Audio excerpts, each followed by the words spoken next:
Hello, xin chào các bạn đã quay trở lại với kênh YouTube Review 5 phút. Ở cuối tập 110, sau khi Vương Lâm biết được bí mật về vùng đất yêu linh, anh ấy quyết định sẽ đi con đường khác, tự mình gây dựng ra một thế lực.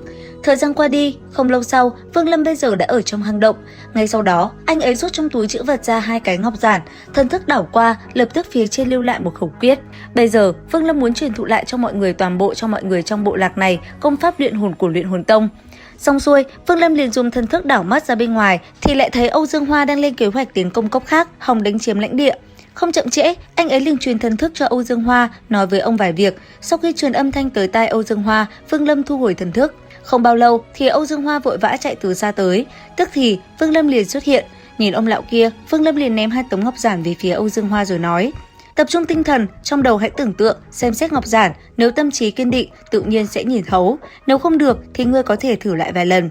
Nghe vậy, lão nhân kia liền cầm ngọc giản, ngưng thần tưởng tượng. Một lúc sau, mặt hắn nhăn nhó, mặc cho hắn tưởng tượng như thế, nhưng hắn vẫn không thể cảm nhận được. Một lúc lâu sau, Âu Dương Hoa đành phải bỏ cuộc, tư chất của hắn vẫn không thể nhìn thấu. Thế, Vương Lâm bàn tay vung lên bắt quyết, rồi chỉ ra một đạo ánh sáng vào người lão. Tức thì, từ trong người Âu Dương Hoa bay ra từng làn sương mù. Thế nhưng, người lão thì không ngừng run lên vì đau đớn. Mặc dù vậy, lão vẫn cố gắng chịu đựng. Một lúc sau, chỉ thấy lão đã không chịu đựng được nữa mà hét lên một tiếng rồi ngất đi. Lát sau, lão mới tỉnh táo lại. Ngay lập tức lão quỳ xuống hướng Vương Lâm chắp quyền nói: tạ ơn thượng tiên.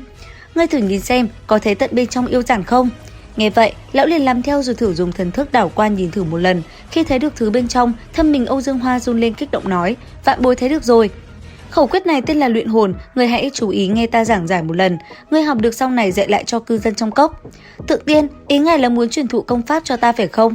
Không chỉ ngươi, tất cả cư dân ở đây đều được truyền thụ. Suốt đời này, Âu Dương Hoa không bao giờ quên ân điển của thượng tiên. Nghe vậy, Vương Lâm gật đầu, sau đó anh ấy tiếp tục chỉ điểm cho Âu Dương Hoa biết thêm một vài thứ nữa, cuối cùng mới để lão nhân kia rời đi. Không lâu sau, lão ta liền cùng những người dân trong làng bắt tay vào quá trình luyện tập những bước đầu tiên. Mấy tháng sau, chỉ thấy từ xa, trong tay một gã thiếu niên tên Tập Tam, một hư ảnh con sư tử khổng lồ, giương 2 cánh lao về phía trưởng lão Âu Dương Hoa. Đối diện với nó, Âu Dương Hoa liền vung cây gậy trong tay mình lên, tức thì cây gậy liền lóe sáng, từ trong nó một con chim hót vang trời dang rộng 2 cánh liền phóng ra cùng con sư tử kia va chạm. Khoảnh khắc hai bên đánh vào, chỉ thấy bùm một tiếng, một vụ nổ ầm ầm bạo phát, sóng kinh khí bắn ra làm nơi đây rung động. Nhìn một màn trước mắt, mọi người liền vui mừng và cũng không khỏi thán phục. Cứ như thế, tất cả hăng say luyện tập công pháp mà Vương Lâm đã dạy cho. Thời gian trôi qua, không lâu sau, chỉ thấy Âu Dương Hoa đã dẫn Thập Tam tới gặp Vương Lâm. Vừa gặp, hai người đã liền đứng trước nam chính và không người hành lễ. Xong xuôi, vị lão nhân kia liền kể cho Vương Lâm nghe một số việc liên quan đến mấy tộc gần đó có ý định sẽ đánh chiếm tộc mình. Cuối cùng, lão thở dài một câu rồi nói: những ngày tới đây, e rằng sẽ không bình yên rồi. Nghe vậy ở bên cạnh, Thập Tam liền hăng hái lên tiếng đáp: thay vì ngồi bị động chờ chịu đòn, chi bằng chủ động xuất kích. Lời Thập Tam vừa dứt, Vương Lâm liền cảm thấy có chút hứng thú nhìn Thập Tam. Sau đó, thanh âm anh ấy mới chậm rãi nói: luyện hồn chi thuật ta truyền thụ cho các ngươi, từ nay có thể tự do hành sự. Nghe vậy, Thập Tam cùng vị lão nhân kia vui mừng. Sau đó, trò chuyện thêm một chút nữa, hai người cũng liền khom người hành lễ với Vương Lâm rồi nhanh chóng xoay người rời đi. Thời gian trôi qua, trong đêm tối, ở tại một căn phòng, chỉ thấy nơi đây đã tập trung rất nhiều kỳ tài của bộ lạc. Bây giờ, bọn họ đã bắt đầu học cách chế tạo cấm phiên, người xuất sắc nhất trong số đó vẫn là Thập Tam, hắn dường như rất có thiên phú trong việc luyện hồn. Cứ như vậy, trong đêm tối, người của bộ lạc say sưa tập luyện. Không lâu sau, Âu Dương Hoa của mọi người rốt cuộc cũng họp lại, bởi vì họ được Vương Lâm cho phép tự mình quyết định. Vì thế sắp tới, bộ lạc quyết định mở một cuộc tấn công càn quét các thế lực xung quanh. Nhất thời trong đêm tối, Âu Dương Hoa dẫn đầu, lão mang theo 2 người nữa từ trên đỉnh núi liền lao về phía ngôi làng trước mắt. Nhất thời từ trên trời cao, một con hung thú xuất hiện ầm ầm lao xuống mặt đất. Chỉ trong nháy mắt, một cuộc chiến đã liền diễn ra.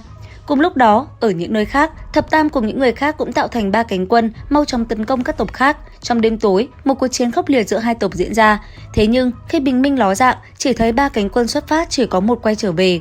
Và trong số 2 cánh quân mất tích kia còn có Thập Tam. Biết được chuyện này, Vương Lâm không khỏi nhíu mày. Bỗng một ngày, từ trên trời cao, một con hổ dang rộng 2 cánh bay xuống. Từ trên lưng nó, một người kiệt sức ngã xuống, hắn không thể trụ được nữa, con hổ mà mình huyễn hóa mà thành cũng từ từ thu lại. Mãi lâu sau, hắn ta mới cố gắng đứng dậy, từng bước chậm rãi tiến về phía trước. Rất may, khi hắn ta vừa trở về, Vương Lâm đã phát hiện ra hắn. Thấy Vương Lâm, Thập Tam chỉ thều thào nói: sư tôn. Nghe thế, Vương Lâm liền quát lớn: ngưng hồn. Lời vừa dứt, Vương Lâm xuất hiện tay phải điểm nhẹ vào ngực Thập Tam.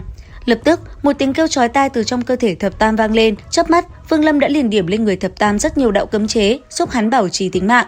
Tiếp theo, sau khi cứu được Thập Tam, sắc mặt Vương Lâm lại càng thêm âm trầm. Hắn nhận ra một sự thật tàn khốc. Thập Tam đã bị phế, kinh mạch toàn thân bị đánh nát, tu vi hồn thuật ta mất sạch, ngay cả hồn phiên cũng bị đoạt mất. Thế nhưng đối phương ra tay ác độc như vậy, nhưng tại sao lại không lấy mạng Thập Tam? Tại sao lại để hắn sống sót quay về? Vương Lâm hiểu ra ngay, đây là một sự khiêu khích trắng trợn. Kẻ địch cố tình để Thập Tam mang theo yêu vật quay về, chính là để gửi một thông điệp. Muốn lấy lại hồn phiên thì trực tiếp đi tìm hắn. Thập Tam không phải là người sống sót, mà là một bức chiến thư sống. Biết được chuyện này, cơn giận thực sự bùng lên trong lòng Vương Lâm. Hắn đánh thức Thập Tam, nghe đầu đuôi câu chuyện, biết được kẻ thủ ác là một lão già áo trắng. Không nói thêm một lời, Vương Lâm hóa thành một tia chớp, lao thẳng về phía bộ Lạc Thiên Thủy. Cùng lúc này tại bộ Lạc Thiên Thủy, lão già áo trắng đang khoe khoang với lão già áo xám. Lão tự xưng là chấp sự của phủ Tà Dược tướng quân ở Củi Yêu Thành, hoàn toàn không coi ai ra gì. Lão đoạt hồn phiên của Thập Tam vì muốn chiếm đoạt phương pháp sử dụng nó và tự tin rằng trận pháp viễn cổ của bộ lạc đủ sức chống lại mọi kẻ thù. Thế nhưng trong lúc hai lão đang cùng nhau khoác lác thì bất chợt trời đất rung chuyển, Vương Lâm đã tới.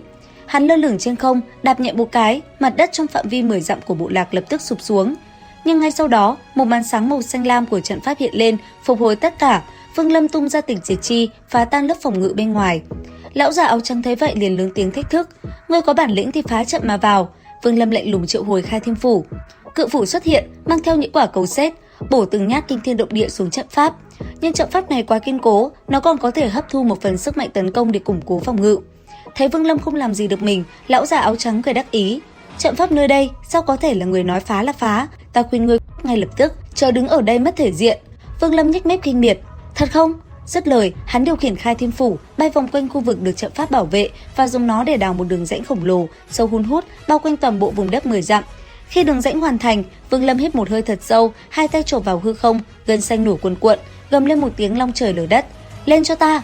Ầm một tiếng, toàn bộ vùng đất rộng 10 dặm, bao gồm cả bộ Lạc Thiên Thủy và trận pháp bảo vệ, bị Vương Lâm dùng sức mạnh thần thông nhổ lên khỏi mặt đất, lơ lửng ở độ cao hơn 10 trượng. Nhìn cảnh tượng này, tất cả mọi người bên trong vùng đất đều kinh hoàng tột độ. Lão già áo trắng run rẩy, không thể tin vào mắt mình. Nhưng cơn ác mộng chỉ mới bắt đầu. Vương Lâm bay xuống dưới, một tay nâng cả vùng đất 10 dặm, rồi cứ thế bay thẳng về thung lũng của mình. Khi về đến nơi, trước ánh mắt sùng bái của tộc nhân, Vương Lâm triệu hồi hồn phiên, phun ra một ngụm nguyên thần tinh huyết, lá cờ phình to vô hạn, bao phủ toàn bộ vùng đất lơ lửng trên trời cao kia. Tiếp theo, anh ấy liền lấy ra hồn phiên, 6 chủ hồn lao ra, phun những ngọn lửa tím từ tinh hoa bản mạng, bắt đầu luyện hóa toàn bộ vùng đất. Đối mặt với cảnh tượng diệt tộc, lão già áo trắng bay ra khỏi trận pháp, muốn dùng tính mạng mình để đổi lấy sự an toàn cho bộ lạc.